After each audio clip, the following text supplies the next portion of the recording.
আজি আমি ডিসকাস কৰিম হেলথ ইন্সুৰেন্স পলিসি সম্পৰ্কে। বহু মানুহৰ ভুল ধাৰণা থাকে, বহু মানুহে সন্দেহো কৰে যে হেলথ ইন্সুৰেন্স পলিসি কৰিলে পইচাবোৰ এনেই অথলে যাব নেকি। A to Z সকলোবোৰ ভুল ধাৰণা আমি দূৰ কৰিম। প্ৰথমে জানো আহক যে হেলথ ইন্সুৰেন্স পলিসি আমাক কিয় প্ৰয়োজন বা হেলথ ইন্সুৰেন্স পলিসিনো কি। হেলথ ইন্সুৰেন্স পলিসি ধৰি লওক আপোনাৰ ঘৰৰ কোনোবা এজন সদস্য হঠাতে অসুস্থ হল, নাৰ্সিং হোমত ভৰ্তি কৰিবলগীয়া হল, চিকিৎসাৰ বিল বহুত আহি গল।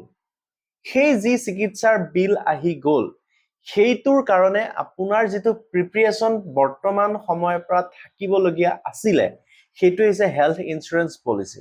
হেলথ ইন্সুৰেন্স হৈছে এটা এনেকুৱা ধৰণৰ আৰ্থিক সুৰক্ষা, মানে ফাইনেন্সিয়েল সিকিউৰিটি এটা বস্তু হয়। মানে ভৱিষ্যতে হ'বলগীয়া অঘটন সমূহৰ পৰা হাত সাৰিবৰ কাৰণে আপোনাৰ কৰা হয়। কাৰণ বৰ্তমান সময়ত বেমাৰ সমূহ মানে এনেকুৱা হৈ পৰিছে যে নাৰ্সিং হোমৰ বিল সমূহো এনেকুৱা হৈ পৰিছে যে বিল দিউতাইহে জানে সময়ত। এনেকুৱা ধৰণৰ বিল আহি যায় যে কিছুমান মানুহৰ এনেকুৱা হয় মাটি ভেটি গহনা আদি বিক্ৰী কৰিবলগীয়া হয়। এইটো ভয় খুৱাবলগীয়া কথা নহয়, এইটো চিৰন্তন সত্য কথা। আপুনি যে হয়তো ভাবিব পাৰে যে মোক ভয় খুৱাইছে, আপোনাৰ হয়তো এজেন্টেও এনেকুৱা ধৰণে আপোনাক ক'ব পাৰে, কিন্তু ইটস ৰিয়েল। এইটো সঁচা ঘটনা বহুতৰ মানুহৰ ক্ষেত্ৰত হৈ আছে। যেতিয়া পলিচিখন থাকে আপুনি বহুত সিকিউৰ হৈ থাকে। যিখিনিৰ নাই তেওঁলোকক সুধিব তেওঁলোকৰ অৱস্থা কেনেকুৱা ধৰণৰ হয়, বাস্তৱ ৰূপটো আপুনি তেতিয়া গম পাব। সেই কাৰণে এনেকুৱা ধৰণৰ অঘটন সমূহ, কাৰণ বেমাৰ কেতিয়াও কৈ নাহে বা এক্সিডেন্ট আদিও কেতিয়াও আগত কৈ নাহে অঘটন সমূহ। সেই কাৰণে ভৱিষ্যতে হ'বলগীয়া সমস্যাবোৰ যাতে সুকলমে আপুনি ওলাই গুচি যাব পাৰে, সেই কাৰণে তাৰ প্ৰিপাৰেচনটো হৈছে হেলথ ইন্সুৰেন্স পলিসি। আজিৰ ডেটত হেলথ ইন্সুৰেন্স পলিসি কিয় প্ৰয়োজন? হেলথ ইন্সুৰেন্স পলিসি আজিৰ ডেটত কিয় প্ৰয়োজন? কাৰণ প্ৰথম চিকিৎসাৰ খৰচ আগতকৈ বহুত বৃদ্ধি পাইছে। সেইটো এটা মেইন কাৰণ। আজিকালি হস্পিটেলাইজেশ্যন, সাৰ্জাৰী, ICU হওক, ডায়াগনস্টিক টেষ্ট হওক, মেডিচিন হওক আদিৰ খৰচ আজিৰ ডেটত বহুত বেছি আগৰ তুলনাত। সেই কাৰণে প্ৰথম সেইটোৱে কাৰণ যে হেলথ ইন্সুৰেন্স পলিসি কিয় লাগে। দ্বিতীয়তে অসুস্থতা কেতিয়াও আহিব কোনেও নাজানে, মানে কৈ কেতিয়াও নাহে।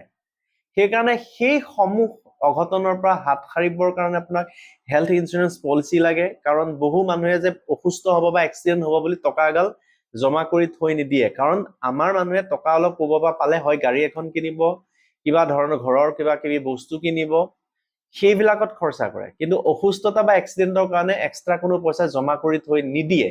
সেইকাৰণে সেইখিনি সময়ৰ কাৰণে হেলথ ইন্সুৰেন্স পলিসি এখন প্ৰয়োজন। তৃতীয়তে ইমাৰ্জেন্সি যি ফাণ্ড থাকে, যে বিপদত যেনে চাকৰি এটা গুচি গ'ল মই কেনেকে চলিম, কিবা এটা সেভিং ফাণ্ড থাকে। সেই সেভিং ফাণ্ডটো যদি হঠাৎ ওলাই গুচি যায় তেতিয়াহলে আপুনি ইকুৱেল টু জিৰ' হৈ পৰিব।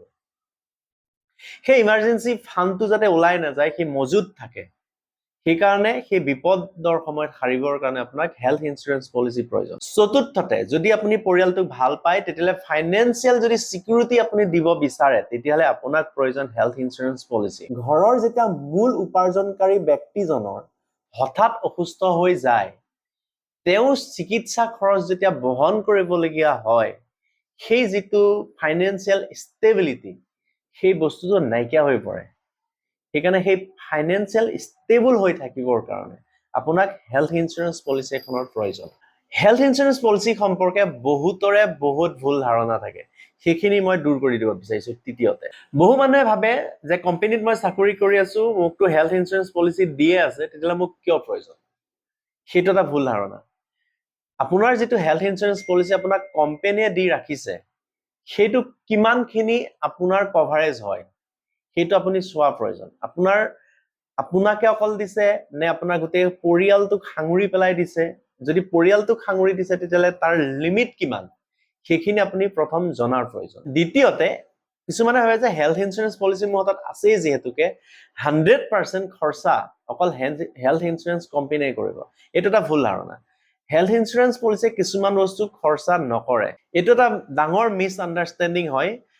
হেলথ ইন্সুৰেন্স পলিসিত এক্সক্লুশন, ৱেটিং period, sub limit, co payment, deductible, room rent limits আদি টাৰ্ম থাকে এই সকলোবোৰ আপুনি পঢ়ি চোৱাটো প্ৰয়োজন যদি এই সমূহ আপুনি টাৰ্মছ এণ্ড কণ্ডিশ্যন নপঢ়ে তেতিয়াহলে আপোনাৰ বিপদ হ'ব টাৰ্মছ এণ্ড কণ্ডিশ্যন আপুনি পলিচিখন লোৱাৰ সময়ত পঢ়ি চাওক যাতে 100% যেটো কৈছে মুখেৰে এজেন্টজনে সেই সকলোবোৰ ৰিটেন আপোনাৰ তাত আছে নে নাই 3 নম্বৰ ভুল ধাৰণাটো হৈছে কিছুমান মানুহে ভাবে মইতো বহুত ইয়ং হৈ আছো মোক হেল্থ ইন্সুৰেন্স পলিচি কিয় প্ৰয়োজন ইয়ং হৈ থকা মানে এটো নহয় যে বেমাৰ নাহিব ইয়ং হৈ থকা মানে এটো নহয় যে কেতিয়াবা এক্সিডেন্ট নহব বিপদ কেতিয়া আহে কোনো নাজানে ইয়ং হওক বা বুঢ়া হওক যিয়ে নহওক সেইকাৰণে সেই সময়খিনিৰ হাৰিবৰ কাৰণে আপোনাৰ এজ নট কাউন্টেবল যিমান বয়সী নহওক কিয় সোনকালে হলেও কৰি থোৱা প্ৰয়োজন বয়স কম হলে বাজেট কম আহে প্ৰিমিয়াম কম আহে বয়স যিমান বাঢ়ি যাব আপোনাৰ প্ৰিমিয়াম সিমান বাঢ়ি যাব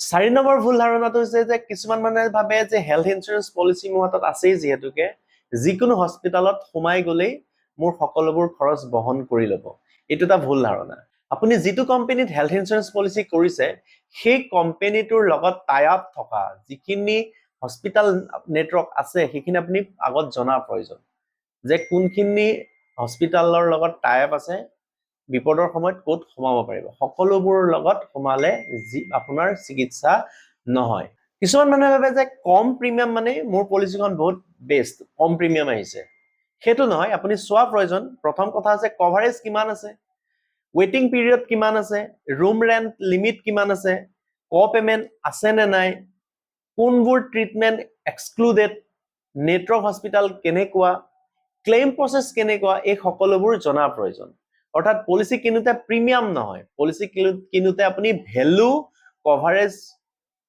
চাই পেলাইহে আপুনি সিদ্ধান্ত লোৱা প্ৰয়োজন হেল্থ ইন্সুৰেন্স পলিচি লোৱাৰ আগত আপুনি কি চাব প্ৰথম চাব আপুনি সাব ইন্সুৰেন্স কিমান আছে দ্বিতীয় চাওক ৱেটিং পিৰিয়ড কিমান আছে তৃতীয়তে চাওক প্ৰি এক্সিস্টিং ডিজিজ কি আছে তাৰ কি কন্ডিশনস আছে ৰখাইছে কোম্পানীয়ে 4 নম্বৰ ৰুম ৰেন্ট কিমানখিনি দিব 5 নম্বৰতে ক পেমেন্ট কি আছে 6 নম্বৰতে এক্সক্লুশনস কি আছে 7 নম্বৰতে নেটৱৰ্ক হস্পিটালস কোন আছে 8 নম্বৰ কেশলেস ফেসিলিটিজ কি আছে 9 নম্বৰ ক্লেইম প্ৰসেস কেনেকুৱা আৰু 10 নম্বৰ ৰেনুৱেল কন্ডিশনস সমূহ কেনেকুৱা ধৰণৰ বোনাস আছে নে নাই যদি এই বছৰ আপুনি কোনো ক্লেইম কৰা নাই নেক্সট ইয়াৰ যদি আপুনি ৰেনু কৰিছে তেতিয়াহলে আপোনাৰ বোনাস আপুনি পাবনে নাই এনেকুৱা ধৰণৰ বহুতখিনি কন্ডিশনস থাকে সেই কন্ডিশনস খিনি আপুনি চাই লোৱা প্ৰয়োজন হেল্থ ইন্সুৰেন্স কোনো ফাইনেন্সিয়েল ইনভেষ্টমেন্ট প্ৰডাক্ট নহয় হেল্থ ইন্সুৰেন্স হৈছে মূলত হেল্থ ৰিলেটেড ফাইনেন্সিয়েল ৰিস্ক মেনেজমেন্টৰ এটা উপায় যে মানে আগন্তুক সময়ত আহিবলগীয়া